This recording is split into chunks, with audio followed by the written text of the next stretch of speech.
Christian soldiers marching as to war, with the cross of Jesus going on before.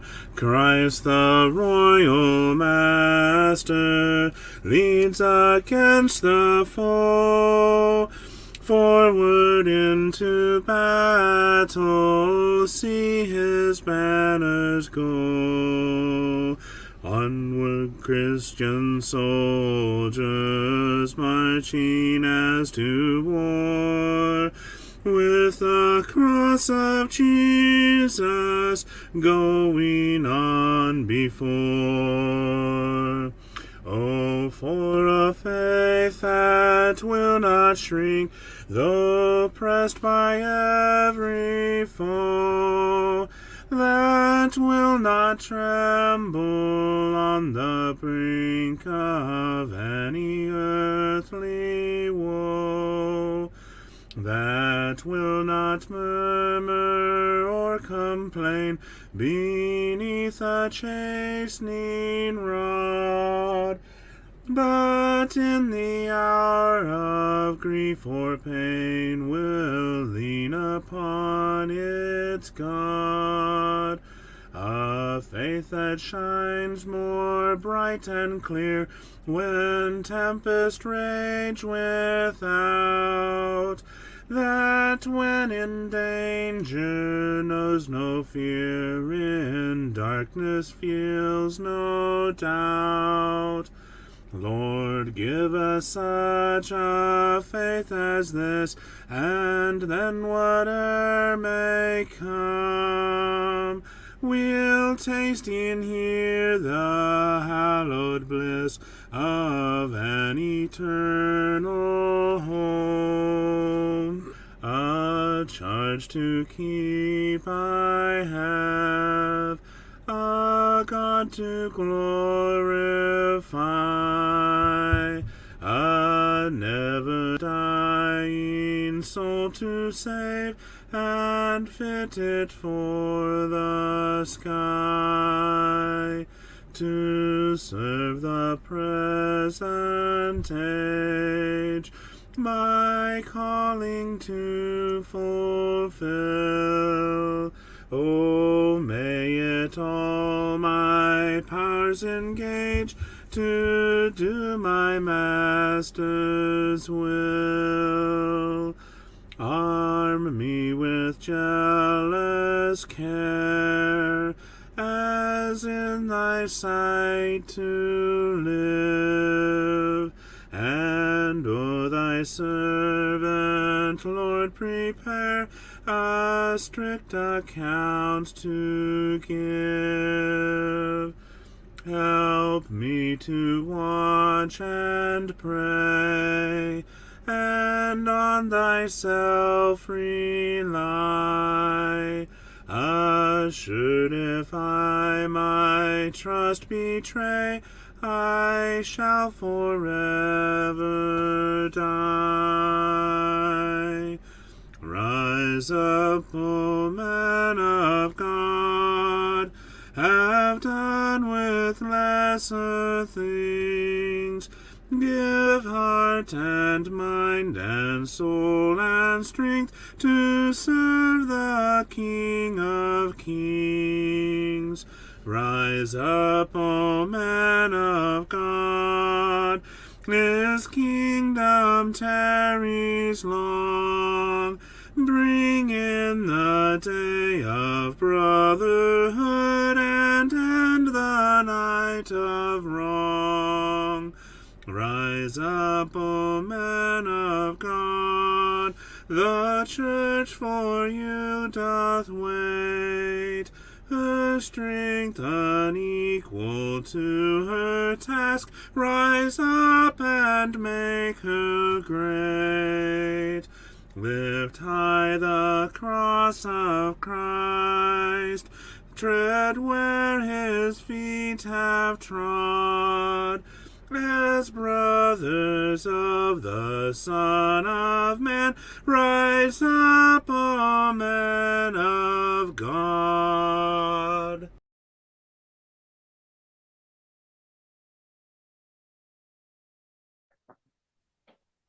Good evening. Let's edify. The saints of professionalism and shenanigans. I get two of them because you got the longer phrase. Yep. How y'all doing tonight? How are you tonight, CJ? I never did ask you that earlier. We just got in and you started chewing me out because we had you said you'd made a room already. I'm doing pretty good. That's not too bad then. I'd say the same, but I'm not pretty. Nobody can claim that I am. You got that right. I know. No, dear, I'm not pretty. I'm handsome. Get it right. Stunning I'm might be the other word you could use because I mean that's the only word used for this. Stunning. I'm speechless whenever I see you. I know, right? My Like, ugliness just stuns you speechless. I know. You We have you three people watching tonight, and I bet you two of them are you. it doesn't count me, remember? Says who? Who doesn't? Who says you don't count? You passed. You graduated. You must be able to count. After all, you went through 18 years of mental abuse to humans, known as math. Uh-huh. Well, Okay, I got it shared in my usual places. Do we have a tagger? Uh, somebody just tagged. I don't know who did that. Oh yes, Alicia happens to be on the tail end of or the tag end of things. Sister Reba, good evening.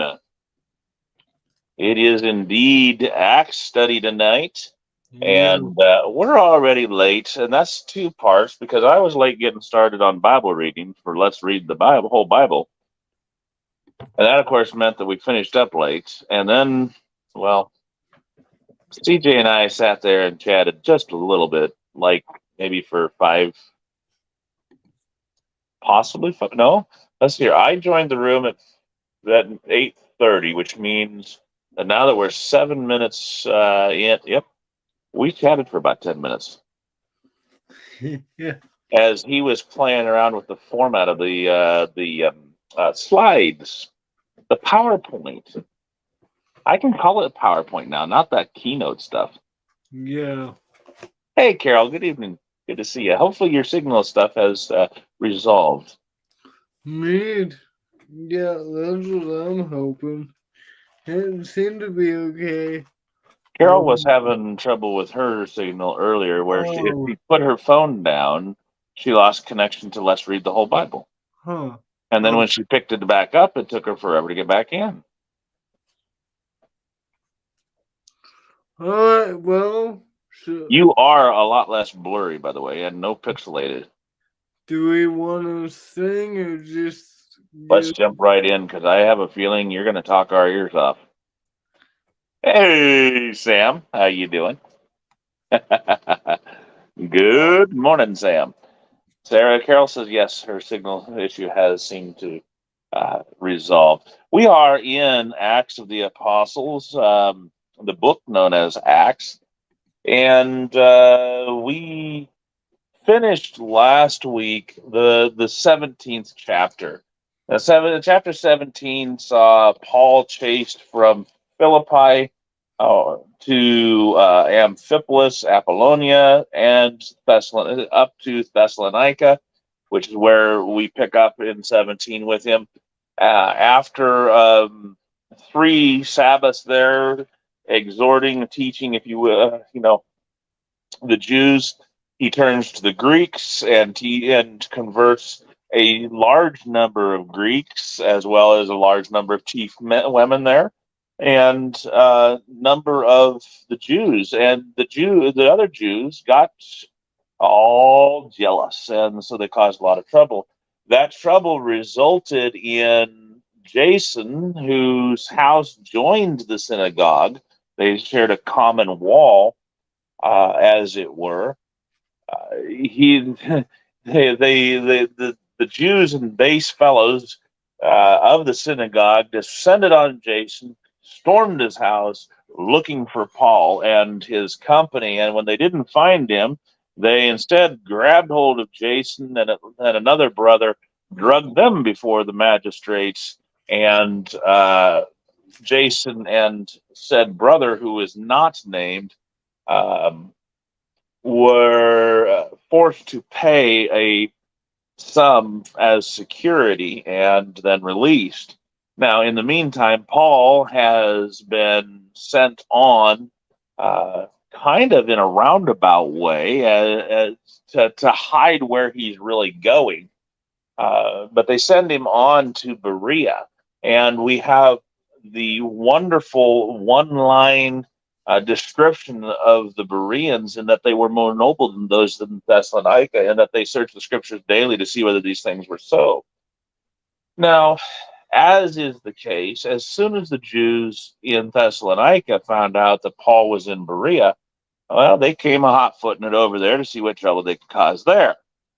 Again, we have a large group of Jews, a large group of Greeks, a large group of chief women who have converted to Christianity. And, well, again, the jealousy and the animosity of these diehard Jews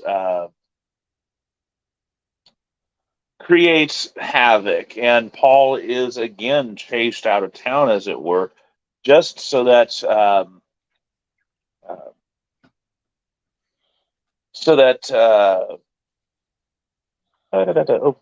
I won't find it in 18. So that where was I going with that? I've said that like 4 times now. Anyway, they were chased out of town to avoid any other harm. And we find that, of course, in 14, 17, verse 14, and we pick up in verse 15. I pick up the story in verse 15, where Paul and his company Paul has been conducted to Athens, and he awaits Silvanus or Silas and Timothy, and to join him. So while he's there, he's touring the city. He comes across all these wonderful idols and altars, and he is talking about Christianity in the marketplace, and comes to the attention of the esteemed philosophers in Athens. For people in Athens had nothing better to do than to sit around and discuss philosophy.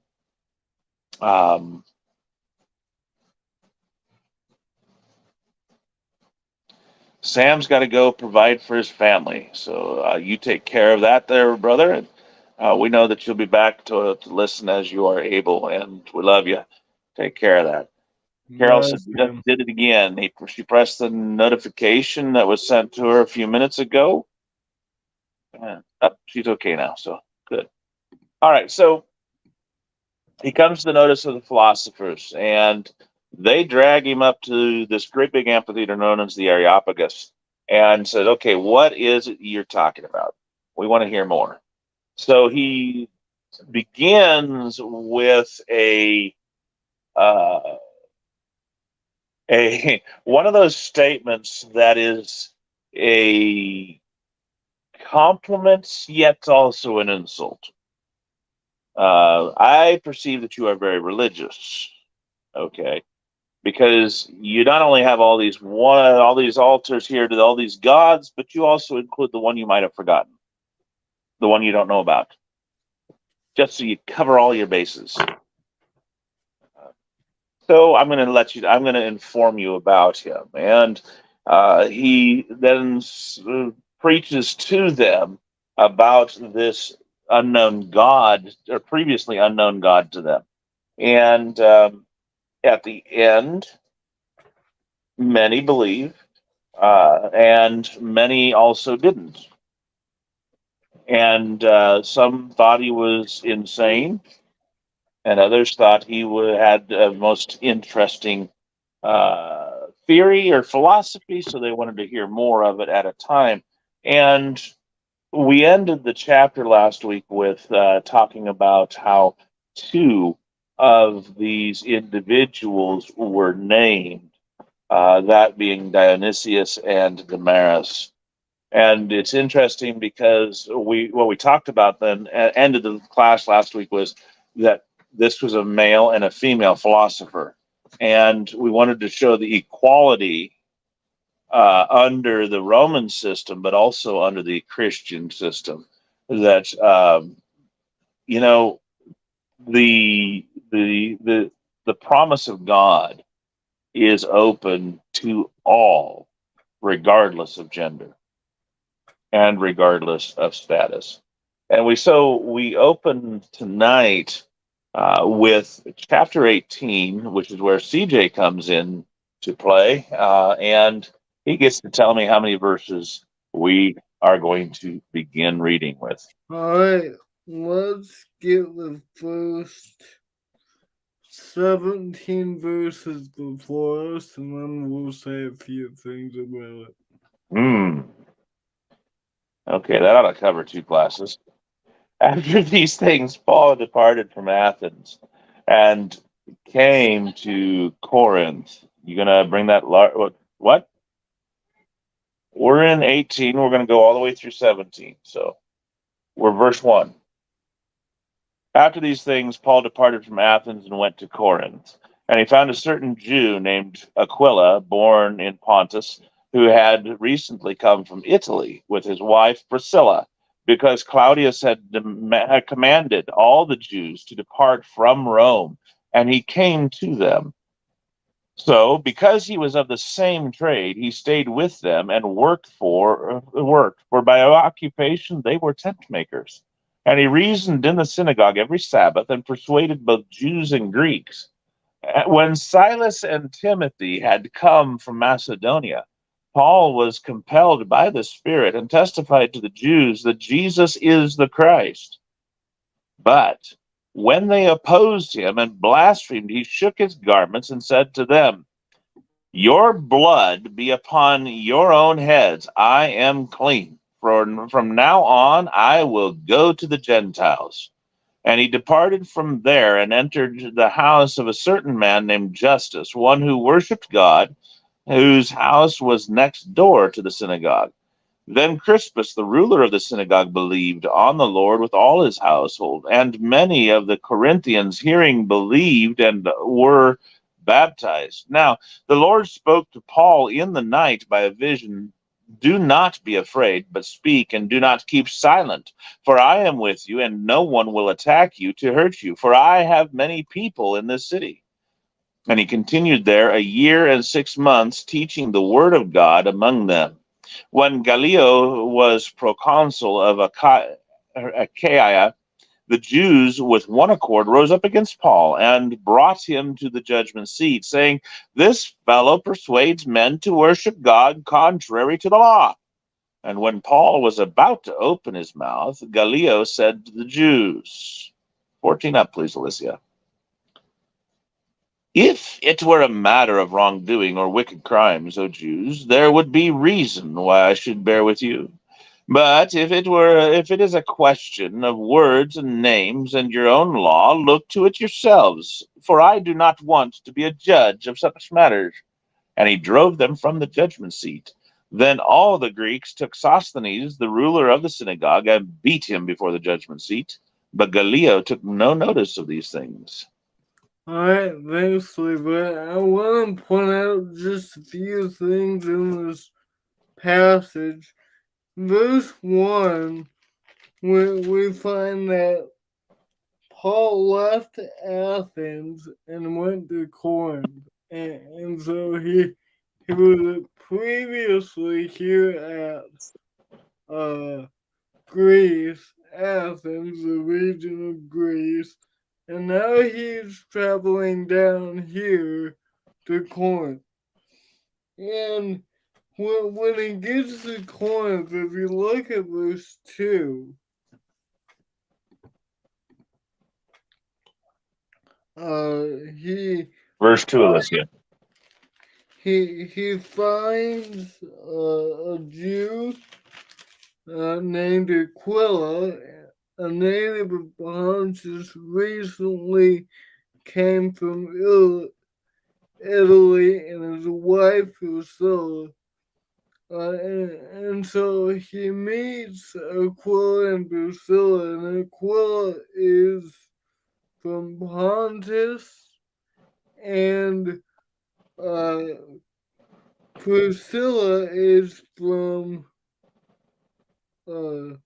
sorry, Aquila is a native from Pontus, and they both come, he and Priscilla came from Italy. So they both were over here in Italy, which is Rome, and they come to Corinth. That's quite a journey there. Yeah, Rome's a lot further up the coast on the west side of Italy, by the way. it's off the map. It was off the chart too. They came off the map. Uh, so they came from that area and went to Corinth, and he went to see Claudius. They moved because Claudius had commanded all the Jews to leave Rome, and he went to see them. And so Claudius, I believe, was the governor, and he had no. Who was Claudius? Claudius was the emperor. It's Caesar Claudius. And this is a well-known fact, which is another one of the stamps of historical accuracy in the Bible, that the migration or the exile, if you will, of the Jews from Rome occurred under Emperor Claudius. Right. That's one of the points that we know that history corroborates well with the Bible, and so they were exiled to Rome, from Rome, and now they're in Corinth, and because and Paul went to see them because he was of the same trade.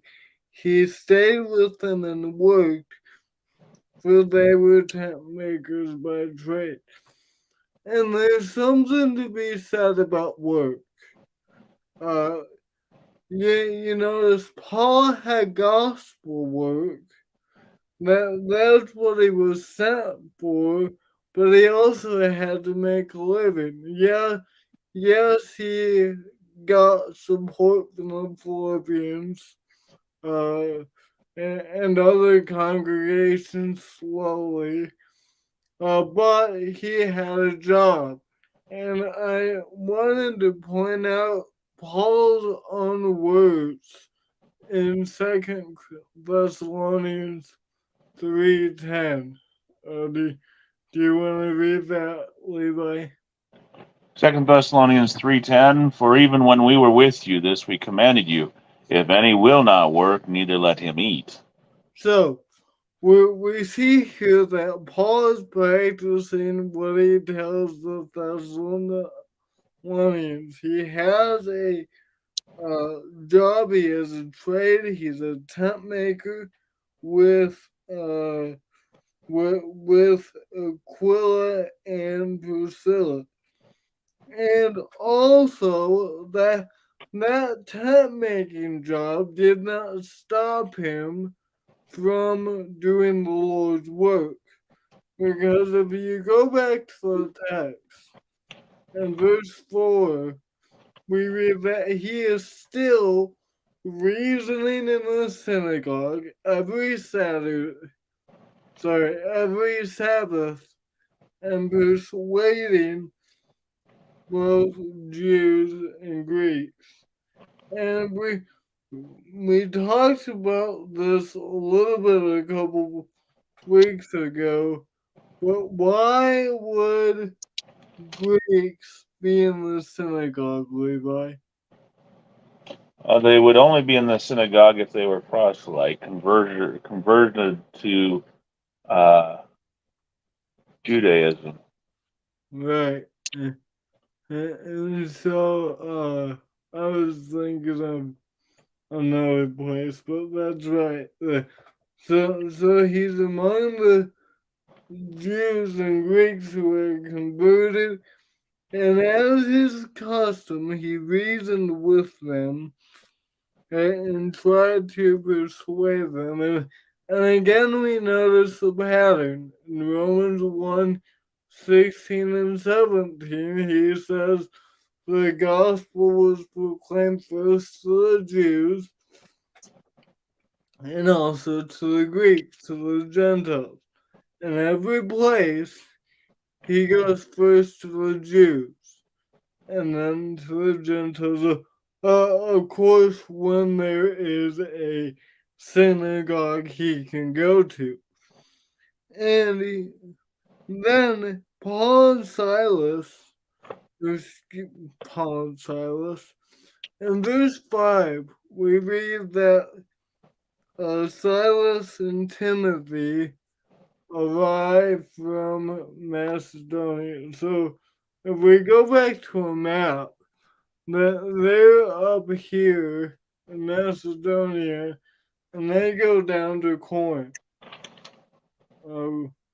Remember, Macedonia is where Paul was first called in a vision to preach after being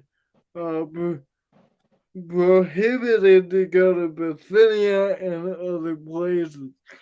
And so Paul, Silas, and Timothy arrive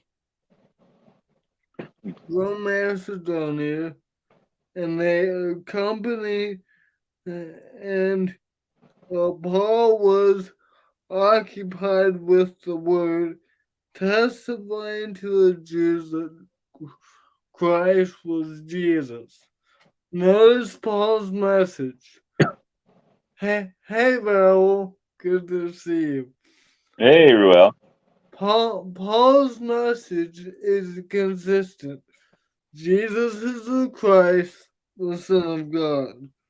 But the message is consistent and the reaction is consistent. Because we see in verse 6, and when they opposed and reviled him, he shook out his garments and said to them, your blood be on your own head. Sorry, I'm not doing a good job of switching back and forth. We're in verse 6 now.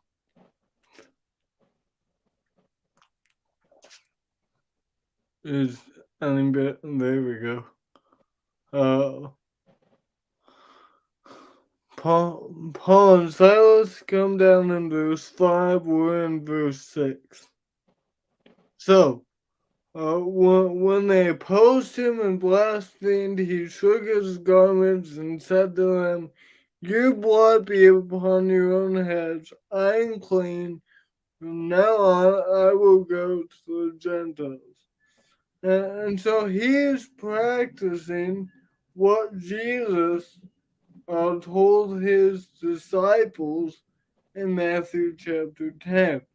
In Matthew chapter 10 and verse 14, when Jesus sends out the 70 in the limited commission, he says, and whoever shall not receive you, nor hear your words as ye go forth out of the house of that city, shake the dust off your feet. So these Jews who have been stirring the pot for Paul and rejecting over and over and over, Paul is done. He's after all, he's been in their Sabbath, uh, been in their synagogue in verse 4 every Sabbath, trying to persuade these people. There comes a point where we need to stop letting others trample the pearl. There comes a point where we need to say, there's another soul. And Paul knew when to do that after continually going to the Jews and the Gentiles every Sabbath. Enough was enough. I'll pause there quick. Levi, do you have anything so far?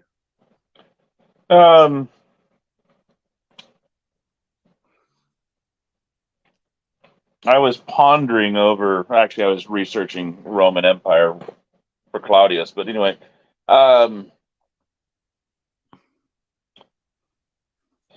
there was a point I was going to make about him being the tent maker, along with Aquila and Priscilla, and the point can be found in Philippians chapter. I want to say it's 3. Let me double check this. We went through Philippians 3 the book of Philippians in our morning devotion last week.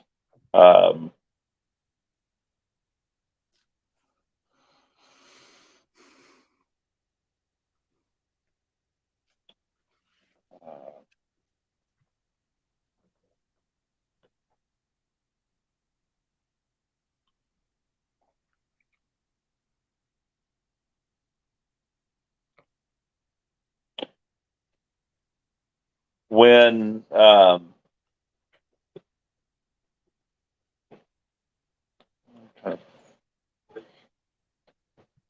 it's in Philippians 4.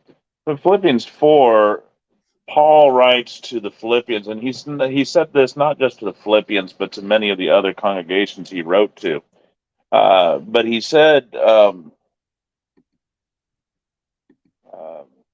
not that beginning in verse 11 of Philippians 4, hint, hint, Alicia, not that I speak in respect of want, for I have learned in whatsoever state I am therewith to be content. I know how both how to be abased and how to abound.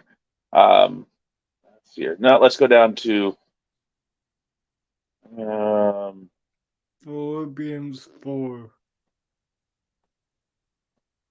I wasn't where I was thinking it was.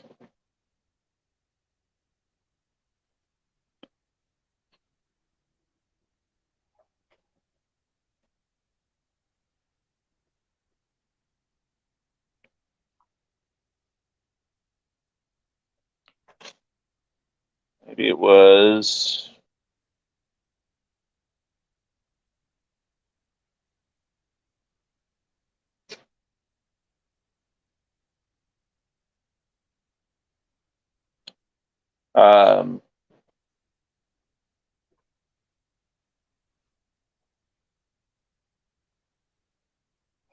It wasn't exactly where I went. I was pretty sure it was in Philippians. Anyhow, he talks about how they knew that how he came among them. How he didn't come among them looking for any handouts. Was that in Corinthians? Might be.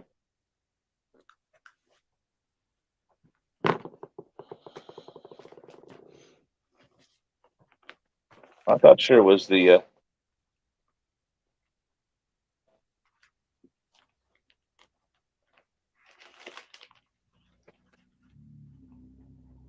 Here.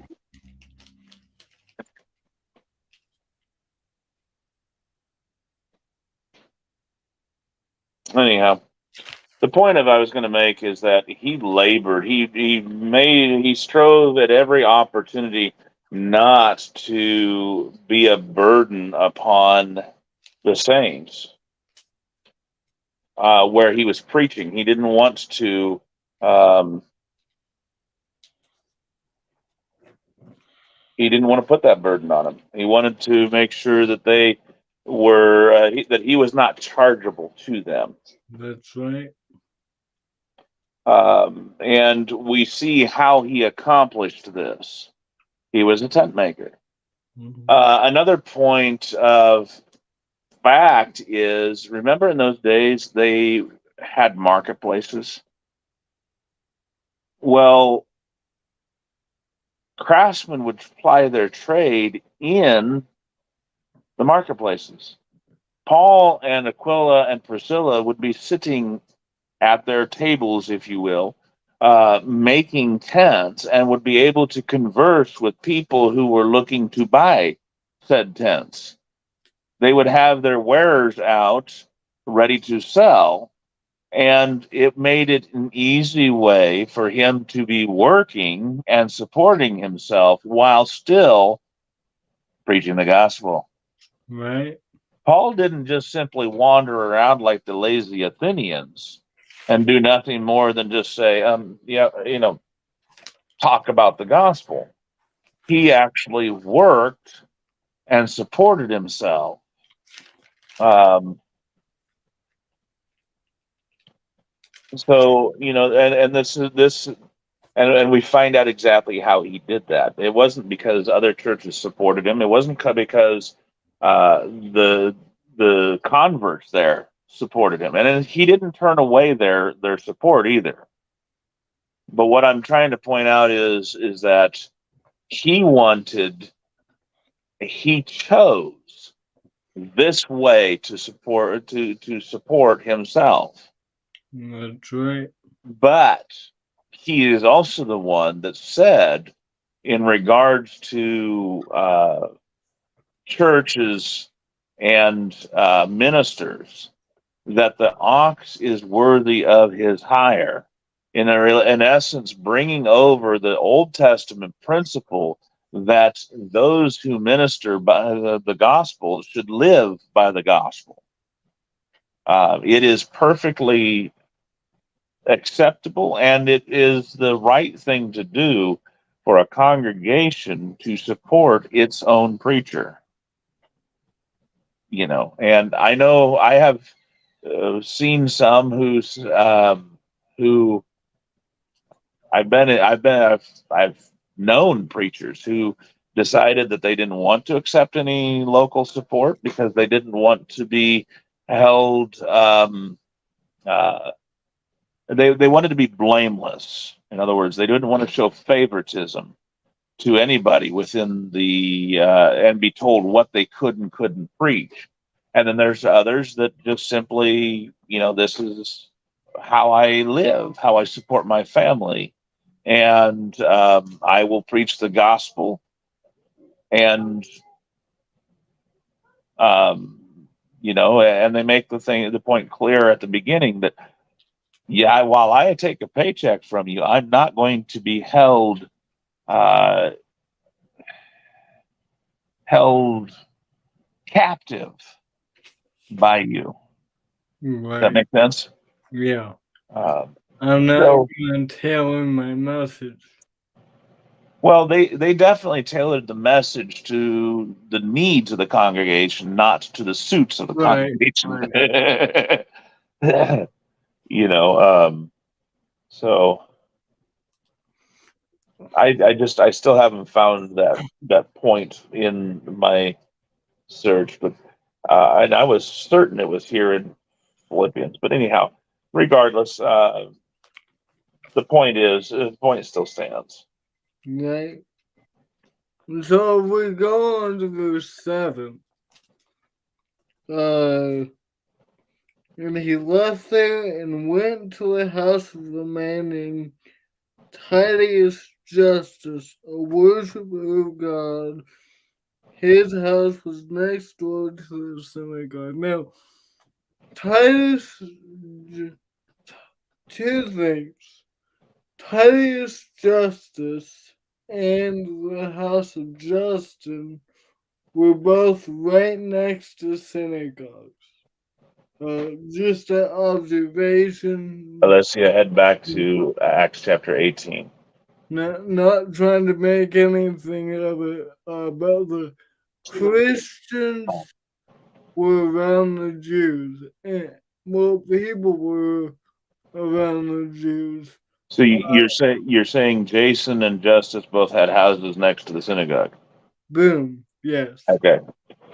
Now the difference, of course, between the two is that Jason's was Right. said to actually share the common wall. That was the Yeah. meaning of the phrase that was earlier. But yeah, you're right. Um, good point.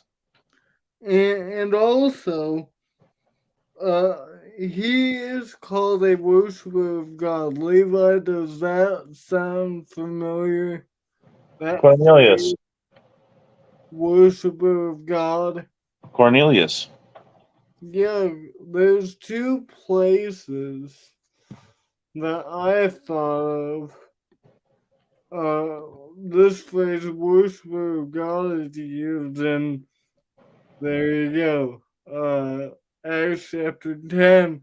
The exact phrase isn't used, but the idea is there.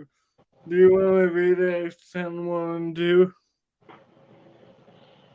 Now there was a certain man in Caesarea, Cornelius by name, a centurion of the band called the Italian band, a devout man, and one that feared God with all his house, who gave much alms to the people and prayed to God always.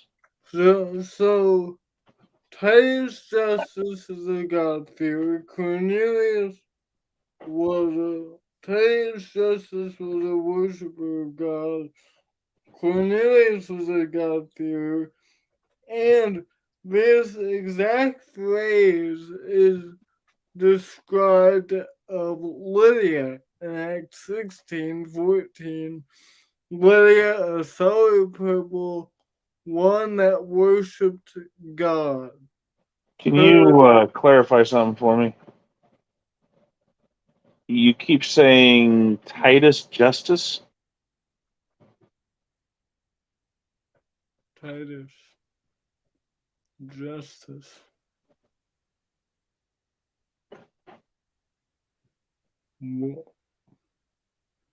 Who's that? Titus. You keep saying Titus Justice was a worshiper of God and are comparing him to Cornelius. I'm trying to figure out where you got the word Titus from in regard to justice. Titus Justice? I never said Titius. Oh, I'm mispronouncing his name. He's only known as Justice. Uh, There's no first name, other name to him that I know of. verse 7 in the ESV says Titus Justice. Well, we've already talked about how the ESV is adding things to it. Look at the ASV for a minute. Let me double check it, would you? I did not know that. The okay, give me the ASV for Acts chapter 18, verse 7.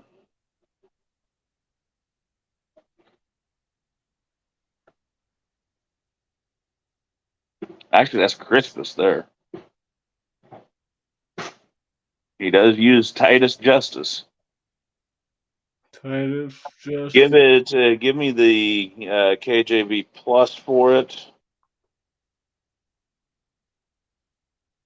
Because it might be in the difference between the Majoretic and the manuscripts. in the manuscripts. Look at that one right there. Well, that would have been confusing. Well, it was definitely confusing to me. Like, what?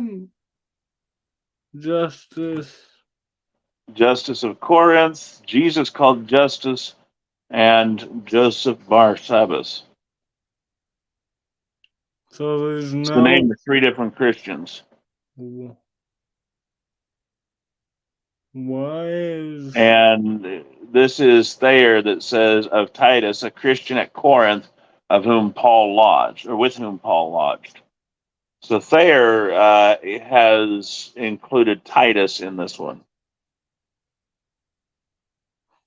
So some manuscripts, the ones that are principal to the ASV and the ESV, include a Titus, and the ones that the KJV were and the Darby and the Douay, that they were translated off of, do not.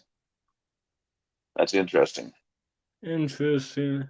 Anyway, But we were using Young's literal. We were using Young's literal. Well, and Young's literal says justice only, but so I don't know which one it is. Well, I tell you what we'll do is we'll just simply, what is I think we were reading out the New King James earlier, so when I read it, let's just stick with the New King James.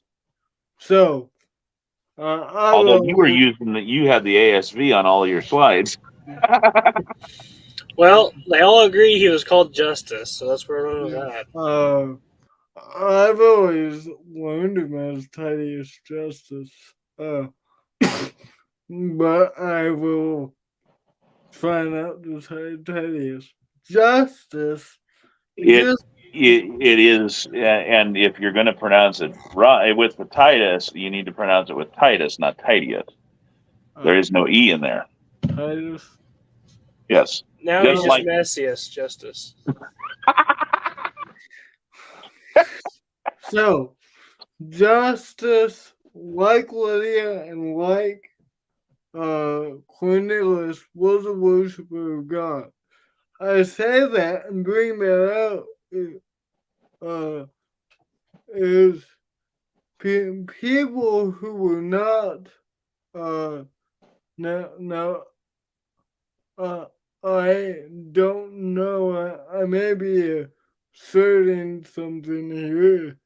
Is he a brother, as we can tell from this verse? Not initially. Right. It would be just like Lydia, just like Cornelius in the beginning. Cornelius was a Greek, or rather, he was a Gentile of the Italian band, which means, of course, he would be in Italy. He would be a Roman. Lydia was a seller of purple from the city of Thyatira, wasn't she not? Yeah, I think. No, the city of Thyatira. You mean Thyatira?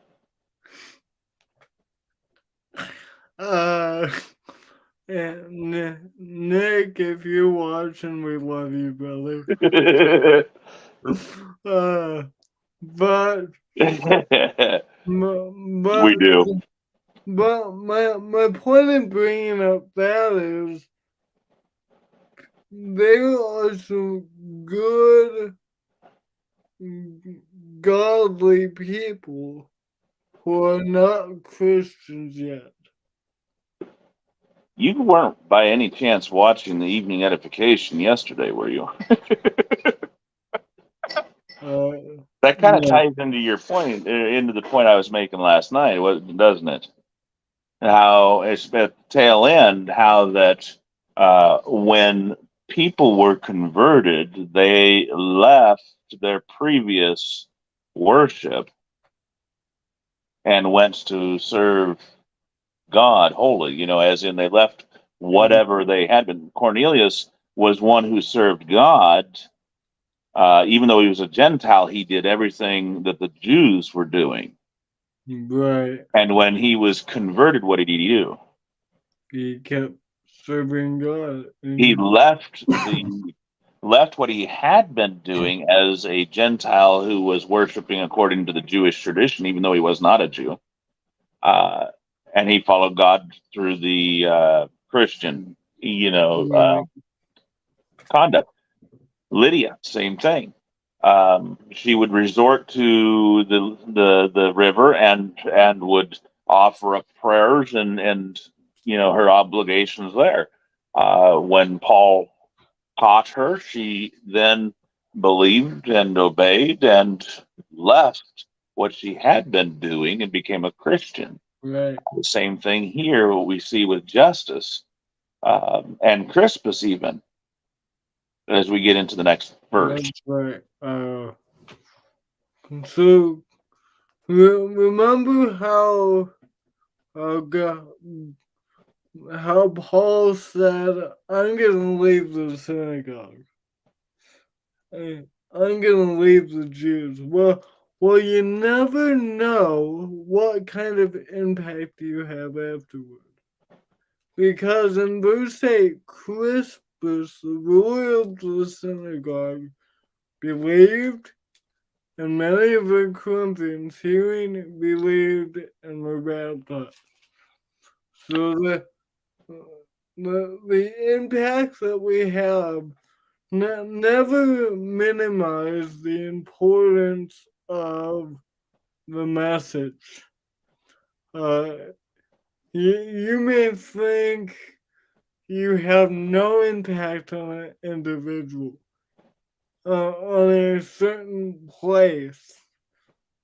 Well, Crispus, perhaps he was there in the House of Justice or mulling over what Paul had been saying every week. I would assume that he was associated with justice, but you never know. Go ahead. The interesting thing, as an outsider looking in, is think of it from Justice's point of view. Here he is, and he's next to the synagogue where these Jewish folk are always resorting on a certain day. I mean, this is strange in and of itself. In a city where the custom was, hey, there's a temple. We'll go to the temple anytime we want to. We're not in a set practice.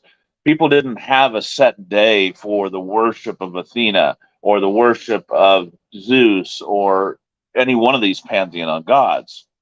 Even Baal and Ashtaroth did not have certain set days wherein every week that they had to go to the temple on that day. And in reality, this was a first among all the religions out there when God instituted the Sabbath day back at Sinai. It was a first. It had never been done before. And we can, look at the Old Testament and show from the Old Testament that God made this covenant, the Sabbath covenant, with the fathers there at Sinai. Right. Totally different subjects for a totally different thing. But Justice is sitting there watching these Jews come together every Sabbath. Now, what do you think that sounded like? As they are in the middle of the synagogue and they are conducting their prayers and devotion to God. Another interesting point is, which direction did the synagogue face? Wasn't it pointed toward Jerusalem? That's right. All synagogues had to point toward Jerusalem or toward the east. East. Either way. Never east. Never east, better eat. But you hear him as a man who hears these people offering these prayers, singing psalms that David sang, or that Hezekiah or the fathers returning from Jerusalem sang, or returning from Babylon rather. You see an impact that it made on Justice, because Justice was one who worshiped God. We are not told that he, just like with Cornelius, we're not told that he had made the final step in becoming a proselyte. It just says simply he worshiped God. Right. Okay, so this is the impact that being next to the synagogue has had upon Justus. Now, Crispus is the ruler of the synagogue. So he is the one that oversees, he's almost like the rabbi. Almost. He's not, it doesn't say he's the rabbi, but he's the ruler of the synagogue. The one that is in charge of arranging, having everything done just right. And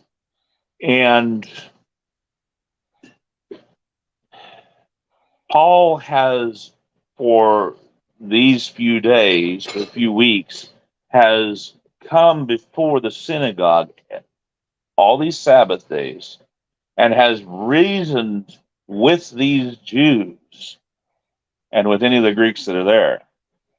Okay, so he's seeking to persuade them. Now, there were some that blasphemed and opposed. Notice they didn't oppose Paul and Silas. Did you catch that? Verse 6. Well, in in the King James it says that it doesn't say they opposed Paul and Silas. It actually says in the King James it says when they opposed themselves. Interesting. But that would go with the idea in chapter 3 where Peter says to the people in Solomon's Portico that when they reject it, that you have judged yourself unworthy of eternal life. Yeah, so you see, Shea's got the King James up here to show you this. When they opposed themselves and blasphemed. Okay, how did they oppose themselves? By blaspheming God. I really like the King James there. So now we know that in opposing themselves, they also opposed Paul, right, because they're blaspheming the message that Paul has brought to them. That's understood. But the fact that they're opposing Paul and the message means they're opposing themselves. They're denying themselves the opportunity to be converted and to be into eternal life. That's right. Okay. So what does Paul do? He shakes his raiment. He shakes the dust off his feet. And he tells them, your blood be on your own heads. As Crispus, the ruler of the synagogue, what impact would these words have on him? I need to change. Okay, this would be something so drastic. These men, these Jews, have come in here. They've reasoned. They've been they're well argued their point from the scripture, and they just shook their garments and the dust off their feet, and they told them in point blank, we are free from your blood. You have brought your own blood on your head, your own selves. We're clean. I'm done arguing with you. I've laid it all out. You have blasphemed God. And so I'm going to go to the Gentiles. We don't know how many weeks. We're not told how many weeks. You're right. It could have been months on end trying to do this. Could have been a couple of weeks. And we know that later in verse 11, he continues there a year and 6 months. So he's there at least a total year and a half. Right. Before the incident with Gallio. So it's sometime within this year and a half. Right. And this one act, and these words, if I was the one hearing them, to me, it would fill me with a sense of dread. Because as the ruler of the synagogue, If he was the rabbi, I'll have to look and I'll have to go through and double check that. Okay, turn us over to Ezekiel chapter 3.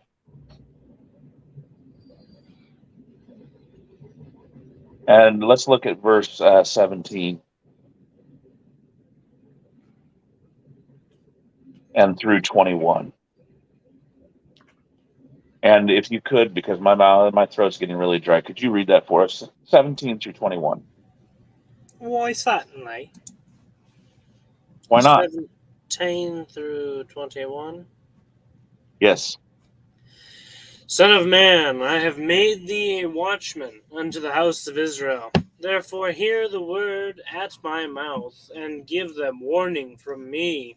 When I say unto the wicked, thou shalt surely die, and when thou givest him not warning, nor speakest to warn the wicked from his wicked way, to save his life, the same wicked man shall die in his iniquity, but his blood will I require at thine hand. Yet if thou warn the wicked, and he turn not from his wickedness, nor from his wicked way, he shall die in his iniquity, but thou hast delivered thy soul. Again, when a righteous man doth turn from his righteousness, and commit iniquity, and I lay a stumbling block before him, he shall die, because thou hast not given him warning. He shall die in his sin, and his righteousness which he hath done shall not be remembered, but his blood will I require at thine hand. Nevertheless, if thou warn the righteous man that the righteous sin not, and he doth not sin, he shall surely live, because he is warned. Also thou hast delivered thy soul. That's a really good cross reference. So you see what kind of an impact this would have upon the ruler of the synagogue, who has just been told that your blood be upon your own heads. I am clean. This was a direct echo, hearkening back to Ezekiel chapter 3, verses 17 through 21. That's right. And as I said, the sense of dread that would fall upon people. And so you have then Crispus believing on the Lord with all his house. This was an impact. Like you said, you never know the impact that you're going to have. It takes a drop of water, sometimes years, to crack a stone.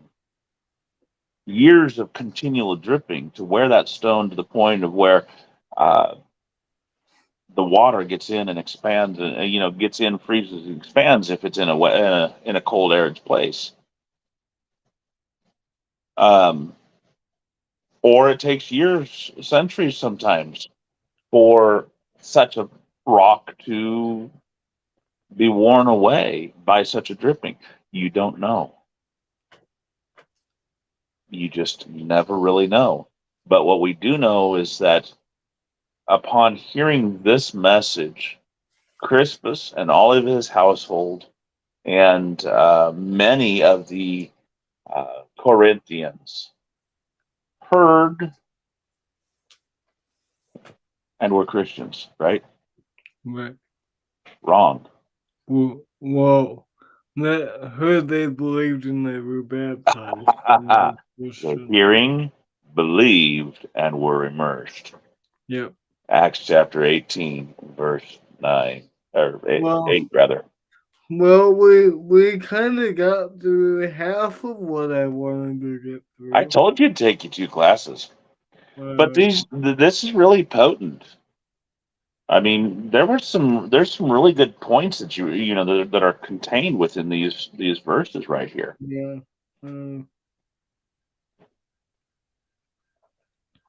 So we're gonna leave Paul there. On a happy note, more Christians. You hear the Book of Acts. It starts with 3,000 on the day of Pentecost. And then you get to Acts chapter 4 and it's 5,000.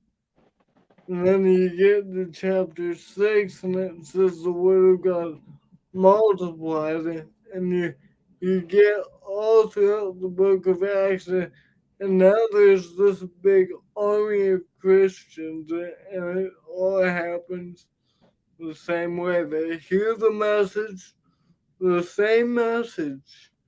There's consistency in the message that Christ died. A lot of times it's thrown at the individual's feet. You killed the Messiah if it's the Jews, or he was killed. But despite the diversity of the ways the message is presented, it always brings forth fruit.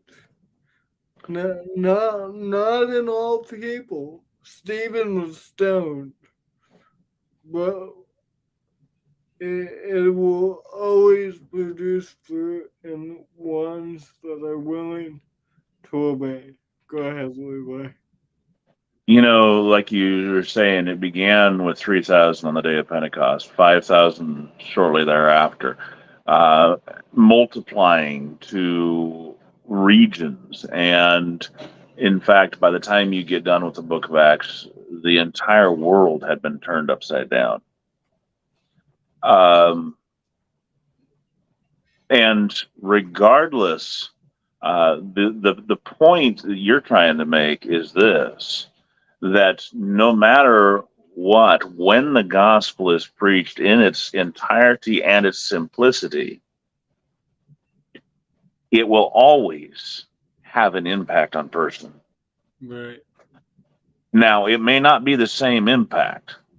Some people, it is a conversion story. Other people, it is angering to the point of taking you out and slaying you.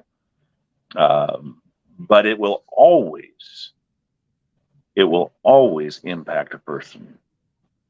Some people positive, some people negative. The response is entirely subjective to the hearer.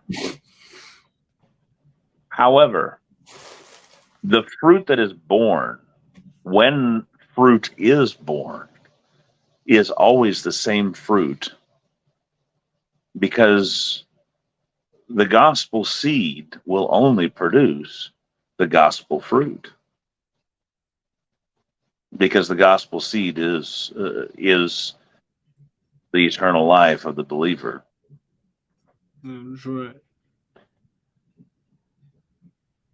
Anything else? No, thank you all for your kind attention as we And the unkind ones. Yeah, and your unkind attention. We appreciate you all bearing with us. We know this has been a long study, but it's been a good study, and we're gonna keep seeing. Really, the Book of Acts is a bunch of patterns. It's just the same thing over and over and over again, and so to some people it might give. That's insanity. That they called Jesus out of his mind. Yep. But the thing of it is that we do the same thing over and over again, expecting the same results. Or actually, yeah, we expect the same results. Whereas someone who's insane does the same thing the same way over and over again, expecting different results. Right. Amen. So, thank you all for being here. And remember, here at CEM, we want to do 3 things. Not play with banners. Oh, wait. Glorify God, edify the saints, and answer any spiritual questions. Man, thank you all. God bless. Indeed, God bless, and that you may walk with the King each and every day. That way, whether we wake tomorrow here on this earth to serve Him, or we wake tomorrow up there to serve Him, you know where we'll be, because we'll